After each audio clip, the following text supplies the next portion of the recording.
When we talk about junk food and diabetes, we must first understand what junk food is. Andre F. Smith, in his book Encyclopedia of Junk Food and Fast Food, defined junk food as those commercial products, including candies, bakery goods, ice creams, salty snacks, and soft drinks, which have little or no nutritional value but do have plenty of calories, salts, and fat. While not all fast foods are junk foods, most of them are. Ministry of Health and Family Welfare conducted a survey which showed 16% of children in the age group of 10 to 16 years have high levels of blood sugar. It also showed that 10% of children in the age group of 5 to 9 years are pre-diabetic. This clearly indicates that changing lifestyle options are a major factor in increasing the risk of diabetes among individuals. Increased consumption of junk food and refined food, decreased activity, and increased screen time has led to this. Earlier, children used to walk to school or use bicycles, which they don't do now. Irregular meal timing also causes problems in metabolic activity, which contributes to bad health. Intake of high fat and processed food, high in carbohydrates adds to this problem. Stress and puberty hormones leads to insulin resistance. Obesity is another major factor that triggers for diabetes. Adulteration of food with pesticides and chemicals used in vegetables and fruits adds to this.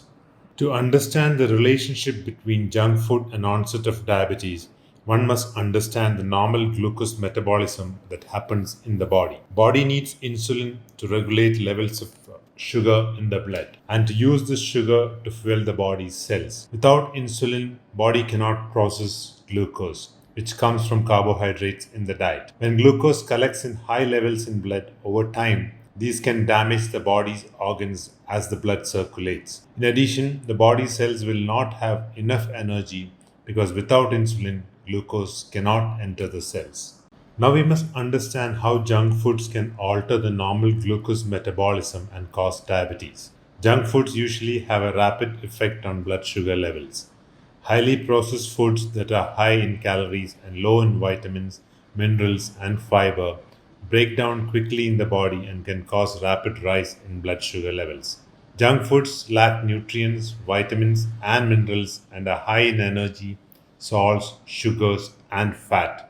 The most commonest junk foods consumed in our society are chocolates and sweets, fast foods such as burgers and pizzas, processed meats such as bacon and sausages, cakes and pastries, chips and wafers, etc. Eating junk foods regularly can lead to various long term chronic illness such as diabetes mellitus, non alcoholic fatty liver, cardiovascular diseases, various malignancies, hypertension, osteoporosis, lipid disorders, obesity, etc. The short term effects of eating junk food include fatigue, sleep disorders, increased stress levels, feeling low, and tooth decays, etc.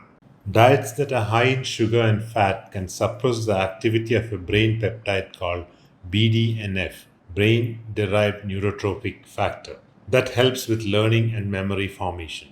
Eating too many calories can interfere with the healthy production and functioning of synapses, which are responsible for learning and memory.